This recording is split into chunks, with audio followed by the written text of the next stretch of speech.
Good morning, everybody. Today I'm going to do something a little different.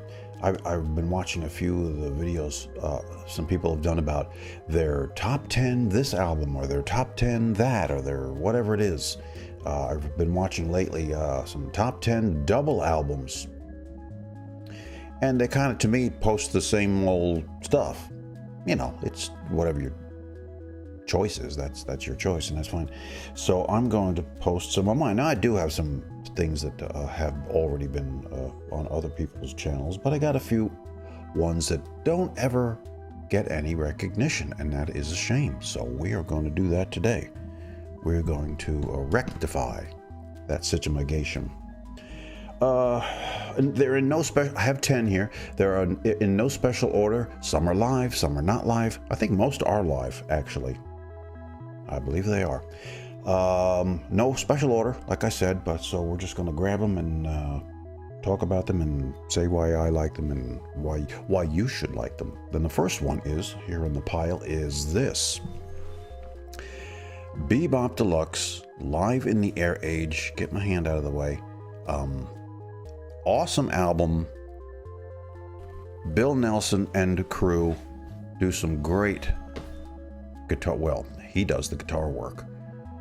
If you want some tasty licks, check this album out. Live in the Air Age. Bebop Deluxe. Bebop Deluxe don't get the recognition they sorely deserve. And this is a double album. They're all double albums here. So my first choice is Bebop Deluxe, Live in the Air Age. I obsessed on this album, and it was released in 77, I think. The album is in such bad shape. It is probably about 77, I'm thinking. Oh, there it is. Oh, I'm able to read it. 77 released. So there you have it. It's been around a while. Great album. Check it out if you like seriously great guitar playing. Mr. Bill Nelson. Now here's one. I would have loved to see these guys live, but never did. And that is the Tubes. Live. What do you want from live? What do you want from live? A baby's arm holding an apple. But these guys put on one heck of a show, apparently. It was like a Broadway thing. You know, they had props and costume changes and Fee Waybill. If you want a front man, a great front man, Fee Waybill, he was like just the best. And I think if I have my facts correct, he was like a roadie or something in the very beginning or something. He wasn't in part of the band, but he was like going around with them doing something. I don't know exactly what. And then somehow or other he got to singing, and maybe they just realized, hey, this guy can sing. Why don't we put him out front? And he turned out to be a great front man. But if you can see this, I don't know if this is going to be very seeable, but you can, if you see what's going on, look at the costume changes he's going through. And the band, a great band, really a great band. Look at the stuff he's wearing. Come on. Look, he's just... This had got to be one of the coolest shows ever. The Tubes. And another band that gets, no one ever talks about the Tubes. Great band. I mean, the band itself, and they do some stuff where it's just the band goes off and plays a bunch of stuff. Awesome thing. Check that live album out if you like live albums. Here's one that I remember listening to this a lot, but I haven't in years and years and years. So my memory of it is that I liked it, but like I say, it's been so long that, well, let's get it up here. Roadwork, Edgar Winter's White Trash. Edgar Winter and Jerry LaCroix, Rick Derringer, Johnny Winter shows up. A double album, live. Look at the state of these albums when I put them up here. I've had these things a long time. These albums loom large in me legend. Rick Derringer, Johnny Winter, great album. Doing all the usual, Rick Derringer, Johnny Winter, Edgar Winter kind of stuff. But the guy here, Jerry LaCroix, Great singer. But it's just an album. You never hear about this. Whoever hears about this album? Nobody. Just always, it's always the same albums constantly. And there are some great ones out there. And of course, I'm leaving out some that are great. I'm only doing 10. So, okay, now here's one. Now, I'm a Zappa fan, so I think I have a couple of Zappa albums here. I think I have more than a couple of. There's like a trifecta going on here in Zappa's. But this here, Zappa in New York. And don't you love the cover? It's like a picture taken out of a hotel room someplace up on the 90th floor looking down on a snow-covered parking lot. Typical Zappa. And this was 1976, New York. Let's see, what does the inside look like here? Well, it's just the gang. The crew. There's Ruth. Yeah, Eddie Jobson. Terry Bozzio was there. Ray White. And Don Pardo doing the Illinois Enema Bandit. Yeah, great stuff. Great album. Great Zappa album. One of my faves. So there's Zappa, and like I say, none of these are in any kind of order. And of course, this album. How can you not put this album in there? And this, I got to tell you, this is an original. This is not like one of the newer ones, and you can tell because of, where is it? Right there. See that? That's the originals. It's raised like it's Braille almost. On the newer ones, it's just printed in gray. And you can see the tape holding it together along the top. And it's falling apart and it's beat to hell. But there it is. I got this, well, years ago, whenever this was released, about 68. When was this released? Had to have been about 68 or something like that. Yeah, somewhere in there, but come on. How can you not put this album in there? And this, I think, was my first exposure to a double album of any kind. Not that I really remember thinking about it. Wow, this is a double album. Maybe I did, maybe I didn't. It's been too long.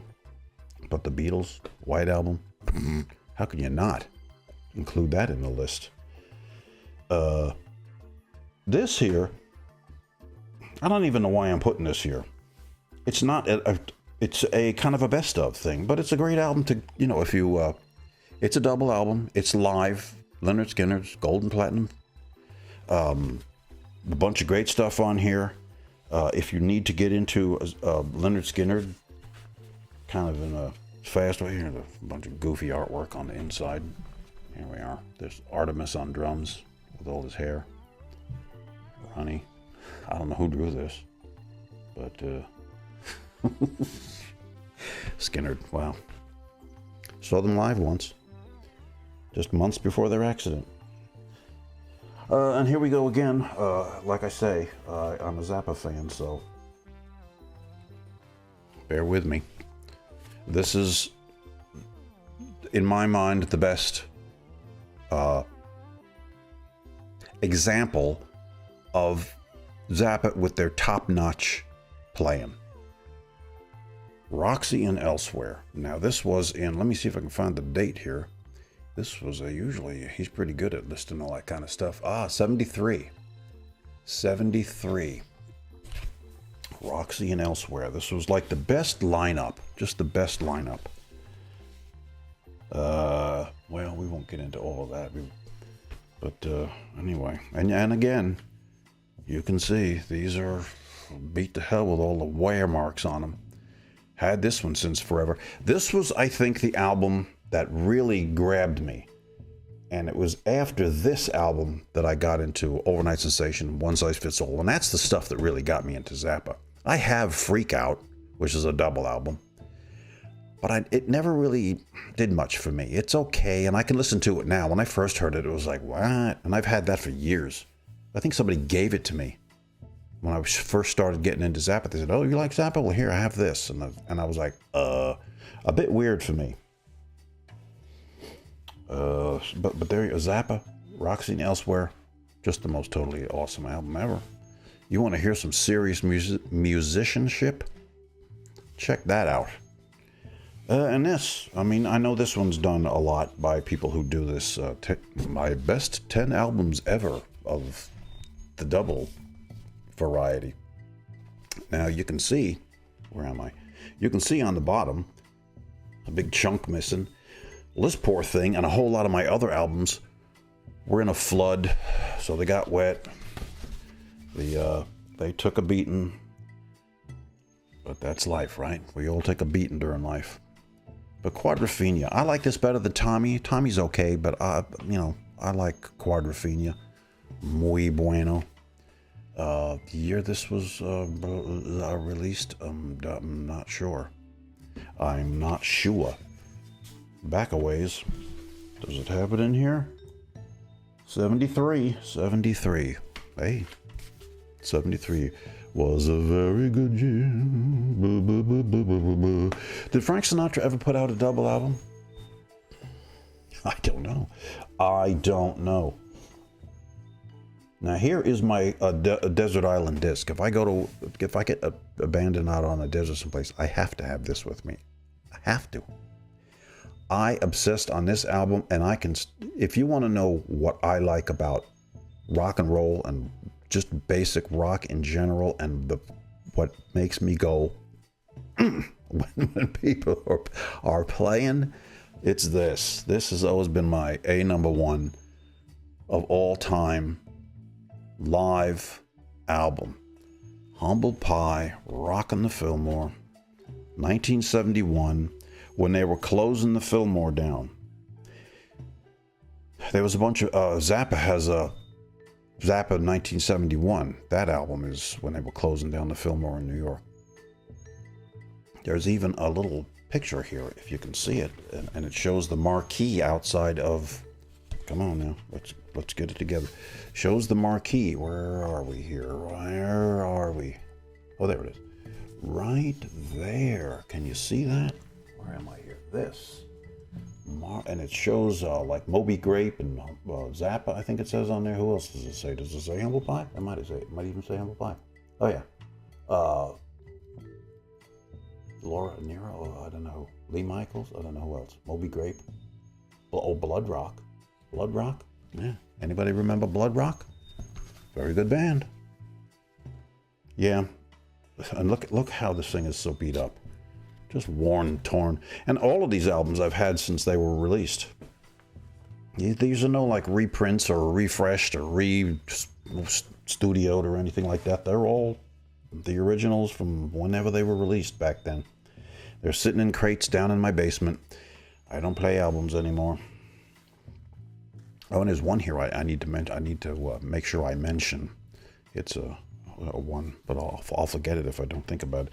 And here's one. I remember listening to this a lot, and I'm not saying it's like one of the greatest double albums, but it's, I like it. And I was a big Uriah Heep fan. Uriah Heep live, January of '73. They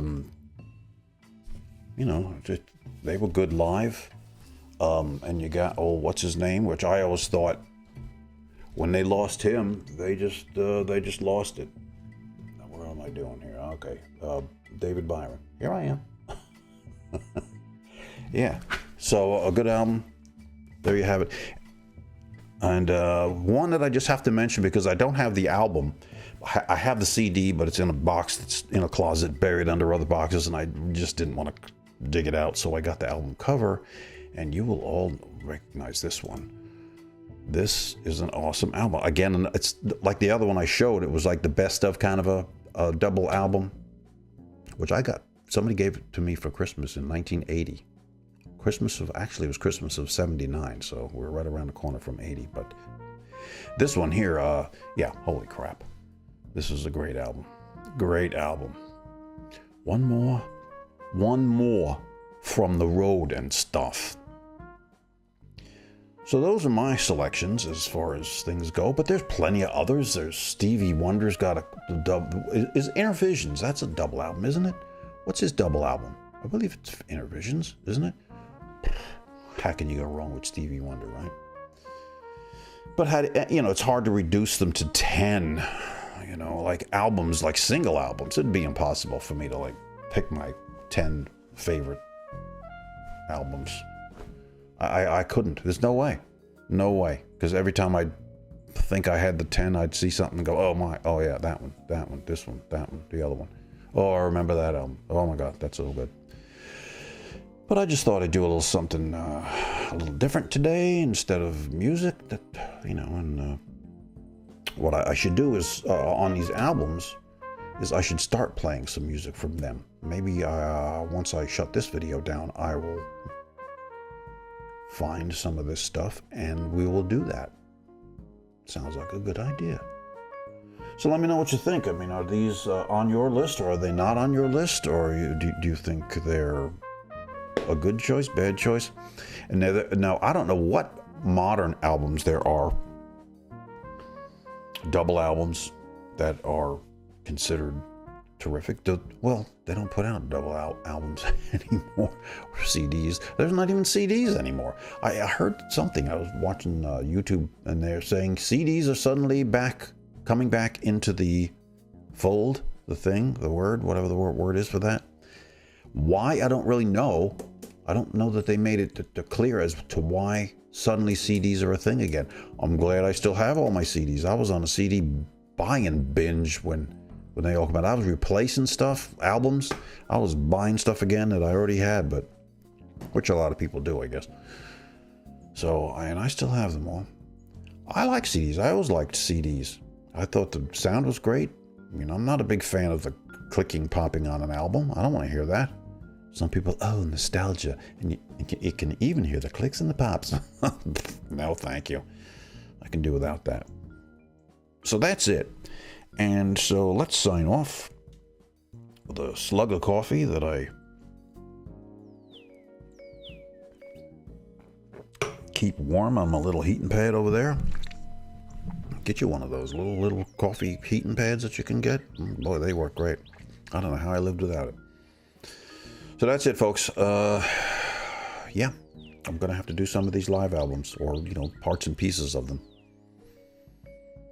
All right, that's it for today. Later, folks. The birds.